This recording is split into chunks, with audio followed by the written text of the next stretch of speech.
আসসালামু আলাইকুম ভাই। আজকে আমরা শুরু করব একটি নতুন টপিক এবং তা হলো ভেক্টর। তো ভেক্টর কিন্তু ম্যাথ এবং ফিজিক্সের অত্যন্ত গুরুত্বপূর্ণ একটি বিষয়। ম্যাথ এবং ফিজিক্সের বেশ কিছু সমস্যা কিন্তু ভেক্টর ছাড়া সমাধান করা একদম অসম্ভব বলা যায়। তো ভেক্টর কি? ভেক্টর আসলে তেমন কিছু না, এটি জাস্ট একটি বিশেষ রাশি। রাশি কি এটা হয়তো আমরা সবাই জানি। রাশি হলো যা কিছু আমরা মাপতে পারি তাই রাশি, যেমন সময় হতে পারে, দূরত্ব, বেগ, এগুলো কিন্তু রাশি। যেগুলো আসলে আমরা মাপতে পারি তাই রাশি। তো রাশি দুই ধরনের হতে পারে। রাশি, আমরা রাশিকে দুই ভাগে ভাগ করতে পারি। একটি হলো স্কেলার রাশি এবং অপরটি হলো ভেক্টর রাশি। তো ভেক্টর এবং স্কেলার এই দুটো আসলে কি এবং এই দুটোর মধ্যে আসলে পার্থক্য কি? তো স্কেলার রাশি বলতে এমন রাশিগুলোকে বোঝায় যেগুলো আসলে শুধু মান দেওয়া থাকলে আমরা আসলে বুঝতে পারি যে রাশিটা দ্বারা কি বোঝাচ্ছে এবং সেই রাশিটা আমরা একদম সঠিকভাবে পরিমাপ করতে পারি। তো স্কেলার রাশির জন্য আমাদের শুধু মান থাকলেই হয়। যেমন যেমন হতে পারে স্কেলার রাশির একটু উদাহরণ হতে পারে তাপমাত্রা বা সময়। এখন যদি আমাকে কেউ বলে যে আমার এই কাজটা করতে 10 সেকেন্ড সময় লেগেছে, যেখানে হলো সময়টা হলো আমরা রাশিটা পরিমাপ করছি এবং পরিমাপের জন্য আমরা সেকেন্ড এককটা ব্যবহার করছি, যে আমার 10 সেকেন্ড সময় লেগেছে, তো আমি কিন্তু এখানে বুঝতে পারি যে আসলে এটা দ্বারা আসলে কি বোঝায়। 10 সেকেন্ড সময় দ্বারা আসলে কি বোঝায় আমরা কিন্তু শুধু এই মানটা দিয়ে বুঝতে পারি। তো সময় একটি স্কেলার রাশি, শুধু মান দিয়ে কিন্তু আমরা পুরো ব্যাপারটা বুঝে যাচ্ছি। এবং তাপমাত্রার ক্ষেত্রেও সেম, যদি আমি বলি যে আজকের তাপমাত্রা ছিল 30 ডিগ্রি সেলসিয়াস, আমরা কিন্তু বুঝতে পারবো যে আসলে 30 ডিগ্রি সেলসিয়াস দ্বারা কি বোঝায়। কিন্তু ভেক্টর রাশি এমন রাশিগুলোকে বোঝায় যেগুলো আসলে শুধু মান দেওয়া থাকলে আমরা বুঝতে পারি না। মানের সাথে সাথে আমাদের অপর একটি তথ্য দেওয়া থাকা, হ্যাঁ, অপর একটি তথ্যের প্রয়োজন হয়। শুধু মান দেওয়া থাকলেই আমরা কিন্তু ভেক্টর রাশিগুলো দ্বারা আসলে কি বোঝায় সেটা পুরোপুরি বুঝতে পারি না। যেমন কেমন হতে পারে এটা? যেমন সবচেয়ে সরলতম যদি আমি ভেক্টরের উদাহরণ দেই, তা হতে পারে সরণ। সরণ কিন্তু একটি ভেক্টর রাশি। তো সরণ জিনিসটা কি? সরণ হলো কোনো বস্তুর আদি অবস্থান থেকে শেষ অবস্থানের মধ্যবর্তী দূরত্বটাকে আমরা সরণ বলতে পারি। যেমন ধরি কোনো বস্তু আগে এ বিন্দুতে ছিল, এ বিন্দু থেকে বস্তুটা সরতে সরতে বি বিন্দুতে গিয়ে পৌঁছালো। তো বস্তুটা কিন্তু এখানে একটি সরণ হয়েছে। বস্তুটার আদি অবস্থান ছিল এ এবং শেষ অবস্থান হলো বি। তো বস্তুটা এখানে কি সরণ হয়েছে, ধরে নিই আমরা সরণ হয়েছে এখানে 20 মিটার। তো প্রথমে দেখায় মনে হতে পারে, প্রথম দেখায় যে এখানে তো শুধু আমরা মান দিয়ে বুঝতে পারি। যেমন আমাদের শুধু যদি বলে যে 20 মিটার সরণ হয়েছে, তো আমরা তো বুঝতে পারার কথা যে আসলে হ্যাঁ 20 মিটার সরণ হয়েছে, তো এখানে আমাদের আর কিসের দরকার হয়, শুধু মান দিয়ে তো আমরা বিষয়টা বুঝতে পারছি। কিন্তু বিষয়টা কিন্তু আসলে এমন না। যেমন সরণ দ্বারা দেখো আমাদের শেষ অবস্থান এবং আদি অবস্থানের মধ্যে পার্থক্য বুঝায়। তো অবশ্যই আমাদের যদি প্রথম অবস্থান দেওয়া থাকে এবং সরণ দেওয়া থাকে, তো আমাদের কি শেষ অবস্থানটা বের করতে পারার কথা না? আচ্ছা, আমি এখন দেখি বের করতে পারি কিনা। তো ধরি এটা হলো আদি অবস্থান এবং সরণ দেওয়া আছে 20 মিটার। এখন আমাদের কি শেষ অবস্থানটা বের করতে হবে। তো এটাকে আসলে বের করা সম্ভব? দেখে কি মনে হয়? আসলে কিন্তু এটা সম্ভব না। কারণ আমাদের কিন্তু বলা নাই যে আসলে 20 মিটার কোন দিকে সরণ। এখন 20 মিটার এদিকেও হতে পারে, এটাও হতে পারে 20 মিটার, এদিকেও হতে পারে 20 মিটার। আসলে কোন দিকে 20 মিটার আমি যাব, আমি কিন্তু এখানে আসলে বুঝতে পারছি না। তো আমাদের শুধু আদি অবস্থান এবং সরণ দিয়েই কিন্তু আমি শেষ অবস্থানটা নির্ণয় করতে পারছি না। কিন্তু আমার কিন্তু আসলে শেষ অবস্থানটা নির্ণয় করতে পারার কথা ছিল। কারণ সরণ কিন্তু আসলে শেষ অবস্থান এবং আদি অবস্থানের মধ্যেই পার্থক্যটাকে বোঝায়। তো আমাদের যদি সরণ এবং প্রথম অবস্থান দেওয়া থাকে, তো আমাদের কিন্তু শেষ অবস্থানটা বের করতে পারার কথা, কিন্তু আমি বের করতে পারছি না। তো অবশ্যই বোঝা যাচ্ছে যে এখানে কোনো একটা তথ্য কম দেওয়া আছে, যে কারণে আমি বের করতে পারছি না। এবং সেই তথ্যটা হলো দিক। আমাদের যদি এখানে বলে দিত যে আদি অবস্থান হলো এ এবং 20 মিটার সরণ হয়েছে পূর্ব দিকে, যে পূর্ব দিকে 20 মিটার সরণ হয়েছে, তো আমি কিন্তু সহজেই কিন্তু তখন শেষ অবস্থানটা নির্ণয় করতে পারতাম, তাই না?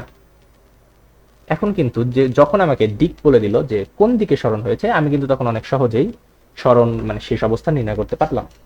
তো অবশ্যই বোঝা যাচ্ছে এখানে যে বেশ কিছু রাশি এমন আছে যেগুলো আসলে শুধু মান দিয়ে প্রকাশ করা যায় না। শুধু মান দিয়ে আমরা পুরোপুরি আসলে বুঝতে পারি না যে আসলে কি বোঝাচ্ছে। তো আমাদের মানের সাথে আরেকটা জিনিস দরকার হয় এবং তা হলো দিক। তো ভেক্টর রাশি বলতে এমন রাশিগুলোকে আসলে বোঝায় যেগুলো পরিমাপের জন্য আমাদের মান, দিক দুটোরই প্রয়োজন হয়। আচ্ছা, তো এখন আমরা দেখতে চাই যে ভেক্টর রাশিগুলো আসলে কোনগুলো, কোনগুলোকে আমরা আসলে ভেক্টর রাশি বলতে পারি। যেমন একটা উদাহরণ আমি বললাম এখানে সরণ, সরণ একটা ভেক্টর রাশি। যেমন আরেকটা ভেক্টর রাশি হতে পারে বেগ, বেগ একটা ভেক্টর রাশি। বেগের ক্ষেত্রেও কিন্তু আসলে আমাদের শুধু মান দিয়ে হয় না, মানের সাথে সাথে দিকও প্রয়োজন হয়। যেমন কোনো বস্তু 20 মিটার/সেকেন্ড বেগে যাচ্ছে কোন দিকে, আমাদের বলে দিতে হয় যে উত্তর দিকে 20 মিটার/সেকেন্ড বেগে বস্তুটা যাচ্ছে। তারপরে বল হতে পারে একটি ভেক্টর রাশি, যেমন আমরা কিন্তু কখনো যদি বলি যে কোনো বস্তুর উপর বল প্রয়োগ করা হচ্ছে, আমাদের কিন্তু বলতে হয় যে কোন দিক থেকে বল প্রয়োগ করা হচ্ছে। এরকম বল, সরণ, বেগ এগুলো ভেক্টর রাশি।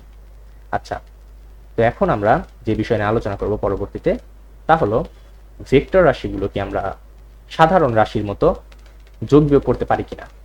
যেমন আমি যদি স্কেলার রাশির কথা বলি, যে আমি প্রথমে 10 সেকেন্ড যাবত একটা কাজ করলাম এবং পরবর্তী 20 সেকেন্ড আরেকটা কাজ করলাম, তো আমি টোটাল কত সেকেন্ড কাজ করলাম, এটা কিন্তু আমরা সাধারণ যোগ করে কি বের করতে পারবো, যে 30 সেকেন্ড কাজ করলাম। তো স্কেলার রাশির ক্ষেত্রে কিন্তু আমরা সহজেই এভাবে কোনো হিসাব করতে পারি। ভেক্টর রাশির ক্ষেত্রেও কি আমরা এভাবে আসলে কোনো কিছু হিসাব করে বের করতে পারি কিনা, যে আসলে যদি আমাদের দুটা ভেক্টর রাশি দেওয়া থাকে, আমরা কি যোগ করে বের করতে পারবো কিনা যে টোটাল মান কত হয়। পরবর্তীতে আমরা সেটাই দেখবো, অ্যাডিশন অফ ভেক্টরস বা ভেক্টরের যোগ। এখন আমরা দেখব ভেক্টর রাশিগুলো আমরা কিভাবে যোগ করতে পারি। আমরা পরবর্তীতে ভেক্টর রাশির অন্যান্য জিনিসগুলো দেখবো, যেমন ভেক্টর যোগ, বিয়োগ, গুণ, ভাগ। তো প্রথমে আমরা সহজ জিনিস থেকে শুরু করি, ভেক্টরের যোগ। আচ্ছা, তো এটা আমরা আগের মতো একটি বাস্তব উদাহরণ থেকে নেই। ধরি কোনো বস্তু আছে এ বিন্দুতে এবং বস্তুটির সরণ হলো উত্তর দিকে 20 মিটার সরণ হলো বি বিন্দু পর্যন্ত, 20 মিটার সরণ হলো এদিকে, তো এবং শেষ অবস্থান হলো বি বিন্দু। আবার বি বিন্দু থেকে বস্তুটি আবার সি বিন্দুতে গেল, এদিকে তো পূর্ব দিকে সরণ হয়েছে, এই বিন্দু থেকে পূর্ব দিকে গেল বি বিন্দুতে, এবং বি বিন্দু থেকে উত্তর দিকে গেল সি বিন্দুতে 10 মিটার। আচ্ছা, ঠিক আছে, আবার আমরা এখানে ধরে নেই এটা হলো সি বিন্দু, উত্তর দিকে সি বিন্দু পর্যন্ত সরণ হয়েছে, ঠিক আছে, এটা হলো 10 মিটার। এখন এটা তো আমাদের প্রথম দুটো ভাগের সরণ দেওয়া আছে, একটা হলো এ থেকে বি বিন্দু পর্যন্ত আর একটা হলো বি থেকে সি বিন্দু পর্যন্ত। এখন আমাকে যদি বলে যে এখানে টোটাল কত সরণ হলো, সেটা আমরা কিভাবে বের করব। তো প্রথমে সরণ হয়েছে এদিকে, পরে সরণ হয়েছে এদিকে। তো ধরি প্রথমে হলো এ থেকে বি পর্যন্ত সরণ হয়েছে এবং পরবর্তীতে হলো বি থেকে সি পর্যন্ত সরণ হয়েছে। তো দুটো সরণ যোগ করে দিলে কি আমাদের কি টোটাল সরণ যেটা আছে এ থেকে সি বিন্দু পর্যন্ত সেটা পাওয়ার কথা, তাই না। এখন যদি আমরা সাধারণ নিয়মে যদি এটা যোগ করতে নেই, যে এ থেকে বি বিন্দু পর্যন্ত সরণ হয়েছে হলো 20 মিটার, এ থেকে বি বিন্দু পর্যন্ত 20 মিটার সরণ হলো, বি থেকে সি বিন্দু পর্যন্ত 10 মিটার সরণ হলো, তো টোটাল সরণ হলো 30 মিটার। এই হিসাবটাকে আসলে ঠিক আছে, আসলে কি এখানে 30 মিটার সরণ হয়েছে।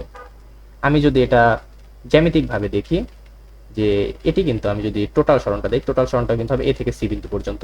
আমি এ থেকে সি বিন্দু পর্যন্ত একটি রেখাটা নিই, এই যে এটাই কিন্তু হবে টোটাল সরণ। তো ধরি যে 20 মিটার এটা হলো এ, এটা হলো বি এবং এটা হলো টোটাল সরণ, যেটা ধরি আর। আচ্ছা, এখানে কিন্তু আমি ভেক্টরের উপরে একটি তীর চিহ্ন ব্যবহার করছি, ঠিক আছে। ভেক্টরের উপর কিন্তু এরকম ভাবে তীর চিহ্ন ব্যবহার করতে হয়।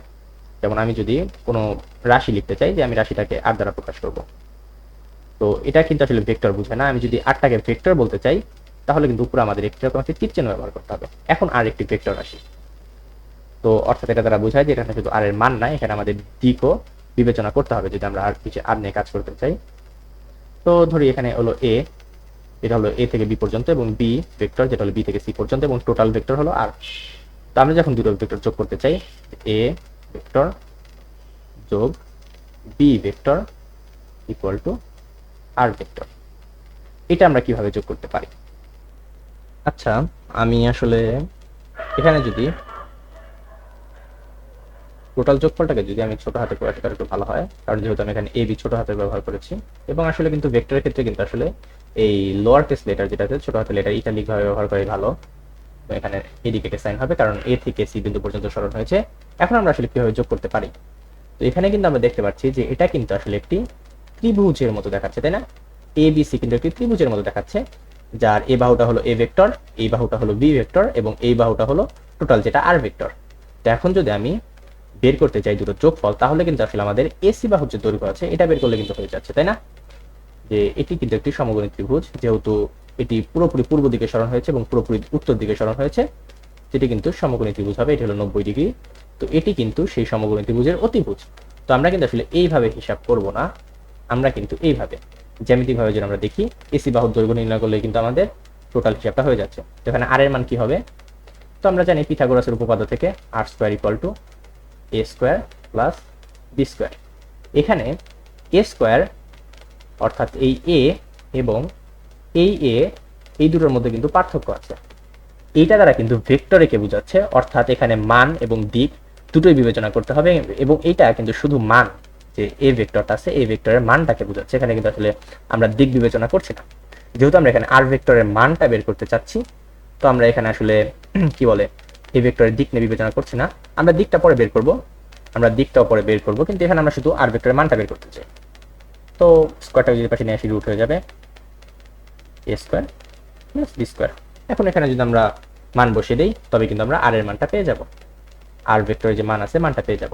আচ্ছা, আমরা তো আর ভেক্টরের মান পেলাম, কিন্তু ভেক্টর তো শুধু আসলে কি মান দিয়ে প্রকাশ করা যায় না, আমরা একটু আগেই দেখলাম আমাদের মানের পাশাপাশি দিকেরও প্রয়োজন হবে। তো আমরা দিকটাকে এখানে কিভাবে প্রকাশ করতে পারি?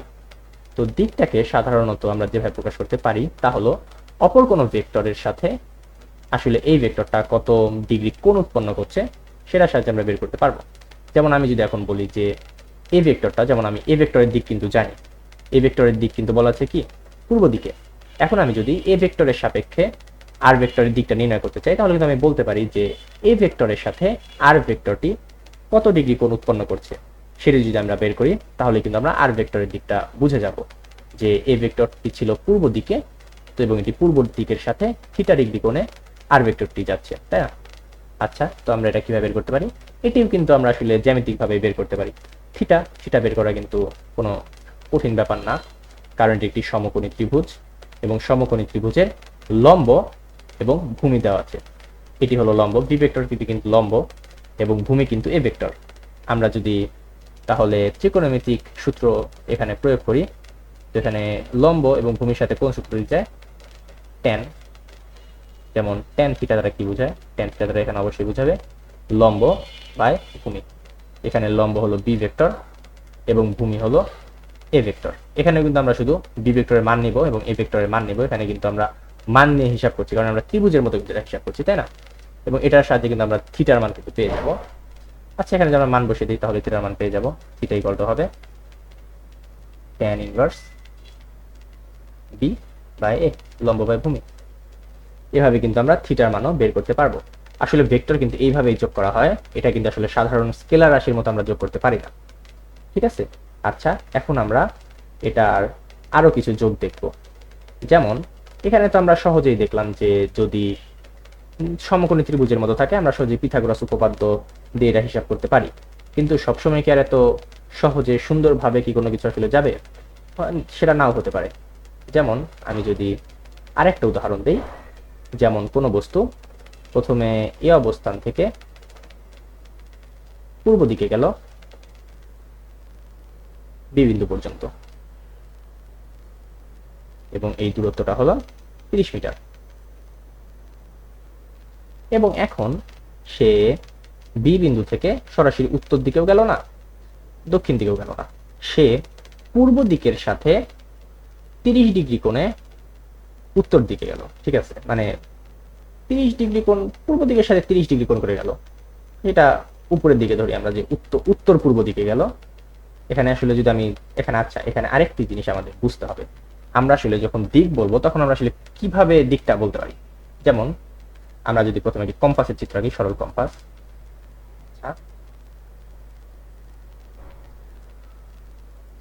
যেটা একটি কম্পাস আঁকলাম আমি, এটা একটি কম্পাস। এটা হলো উত্তর, এটা দক্ষিণ, এটা পূর্ব, এটা পশ্চিম। আচ্ছা, তো দিক বলার ক্ষেত্রে আমরা আসলে কিভাবে বলি? যেমন আমি যদি বলি যে কোনো বস্তু উত্তর পূর্ব দিকে গেল, অর্থাৎ বস্তুটি উত্তর এবং পূর্ব অর্থাৎ এই বরাবর যাবে, তাই না? উত্তর পূর্ব দিকে অর্থাৎ বস্তুটি যাবে এই দিকে। এখন তো উত্তর পূর্ব দিকে বললেই তো আসলে এটা বোঝা যায় না, কারণ উত্তর পূর্ব দিকে তো এটা উত্তর পূর্ব দিক, এটা উত্তর পূর্ব দিক এবং এইটা উত্তর পূর্ব দিক। আসলে আমি এখানে কোনটা বোঝাচ্ছি, তাই না? তো আমাদের এখানে অবশ্যই কোনো কোণের মান বলে দিতে হবে যে উত্তর পূর্ব দিকে কত কোণে গেল। এখন আমি যদি বলি যে একটি বস্তু উত্তর পূর্ব দিকে থিটা কোণে গেল, এটা দ্বারা আসলে কি বোঝায়? আচ্ছা আমি এটা মুছে দিই। আচ্ছা এটা মুছে দিলাম। যে কোনো বস্তু উত্তর পূর্ব দিকে থিটা কোণে গেল, যেহেতু আমি এখানে উত্তর শব্দটি আগে উচ্চারণ করেছি, তো থিটা কোণটি আসলে কিন্তু উত্তর দিকের সাথে কিন্তু আসলে থিটা কোণটি হবে। আমি যদি বলতাম যে পূর্ব উত্তর দিকে গেল থিটা ডিগ্রি কোণে, তাহলে কিন্তু আমি পূর্ব দিকের সাথে থিটা ডিগ্রি কোণটা ব্যবহার করতাম। এটা আসলে মানে সহজে বোঝার জন্য যে আমরা যখন আসলে দিক বলি আসলে আমরা কিভাবে বলি, তো এখানে এটা বলতে আমার একটু বোঝানো দরকার হলো এখানে। আচ্ছা এটা মুছে দেই। আচ্ছা, তো আমরা বলি যে বি বিন্দু থেকে বস্তুটি উত্তর পূর্ব দিকে থিটা ডিগ্রি কোণে গেল। আচ্ছা উত্তর পূর্ব দিকে 60 ডিগ্রি কোণে গেল আমরা বলি।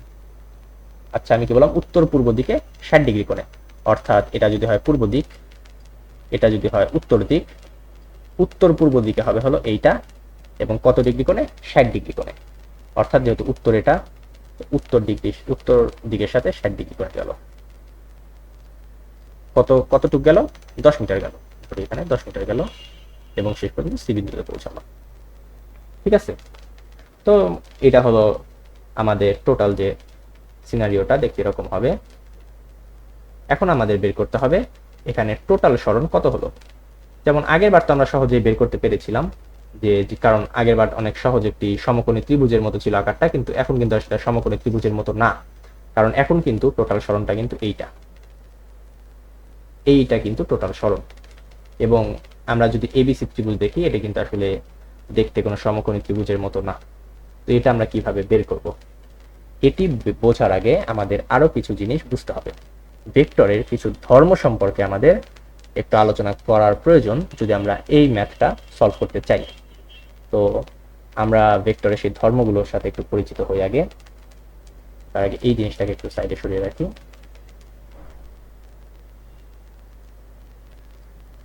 তো ভেক্টরের কয়েকটা ধর্মের মধ্যে একটি ধর্ম হলো, আমরা যদি কোনো ভেক্টরকে মান এবং দিক ঠিক রাখি, তাহলে আমরা ভেক্টরটাকে যে কোনো দিকে সরাতে পারি। কিভাবে?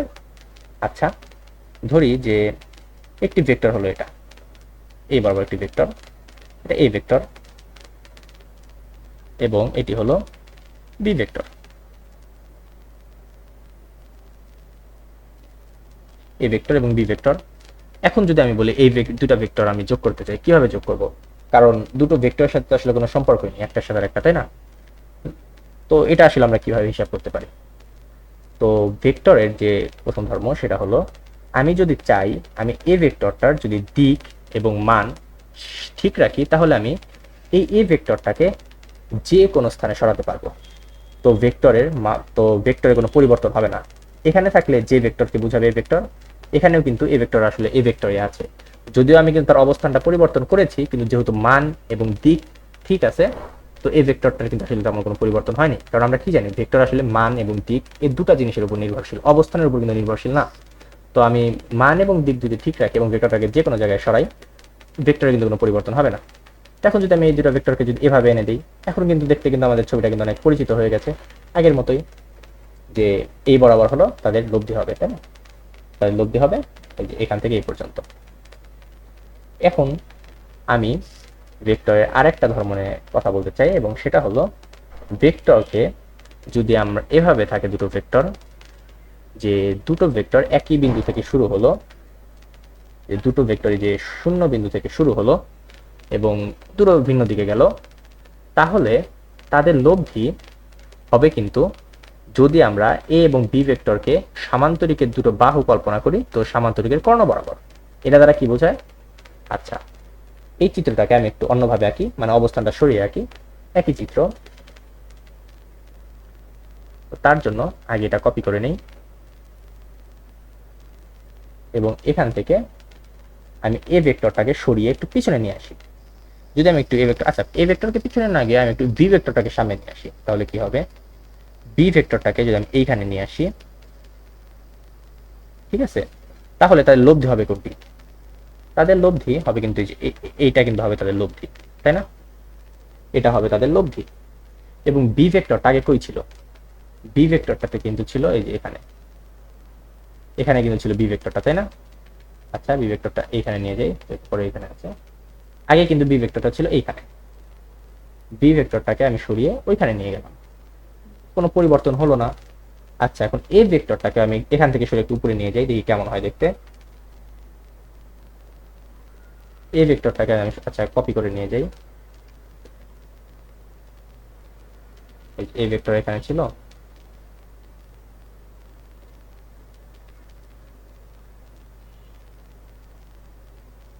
সরি, এটা হলো এ ভেক্টর। আমি যদি এখান থেকে এই ভেক্টরকে কপি করে যদি উপরে নিয়ে যাই, এটি দেখতে কিন্তু একটি সামান্তরিকের মতো লাগছে, তাই না? এটি কিন্তু সামান্তরিক। আচ্ছা, এখানে বেশি এলোমেলো হয়ে গেছে, এটা মুছে দিই। এটি দেখতে কিন্তু সামান্তরিকের মতো লাগছে, তাই না? যার একটি বাহু হলো এ, একটি বাহু হলো বি ভেক্টর, এবং ভেক্টরের যে দুটোর ভেক্টরের যে যোগফল আছে, অর্থাৎ ভেক্টরের লব্ধি যদি আমি বলি, তা কিন্তু সেই সামান্তরিকের কর্ণ বরাবর, তাই না? এটা কিন্তু ভেক্টরের একটি অনেক সুন্দর ধর্ম, যে আমি যদি দুটো ভেক্টরের ব্যাপারে হিসাব করতে চাই, যে এ ভেক্টর এবং বি ভেক্টর তাদের লব্ধি আমি বের করব, তো আমি কিন্তু তাদেরকে সামান্তরিকের দুটি বাহু কল্পনা করতে পারি, এবং তাদের লব্ধি হবে সামান্তরিকের কর্ণ বরাবর, এই বরাবর, ঠিক আছে? তো এইটাও, এই যে সমস্যাটা আছে, এটাও কিন্তু আমরা সেইভাবেই সমাধান করতে পারি। যেমন এগুলো মুছে দেই, এবং এই চিত্রটাকে আবার আমি সামনে নিয়ে আসি।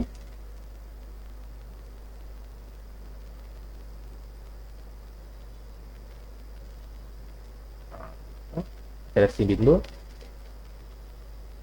এই বিন্দু, আমি যদি এই চিত্রকে আবার সামনে নিয়ে আসি, এখন কিন্তু আমি যদি এই ভেক্টরটার নাম দিই হলো এ ভেক্টর, এবং এটা হলো বি ভেক্টর, এবং তাদের লব্ধি আর ভেক্টর।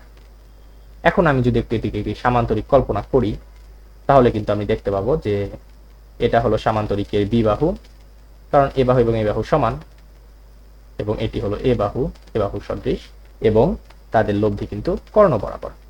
এটা যদি আমরা হিসাব করি, এভাবে বের করতে পারবো। কর্ণের দৈর্ঘ্য যদি আমরা বের করি সামান্তরিকের, তাহলে কিন্তু আমরা এই লব্ধিটার মান বের করতে পারবো। আচ্ছা, এখন আমরা এটা কিভাবে বের করতে পারি?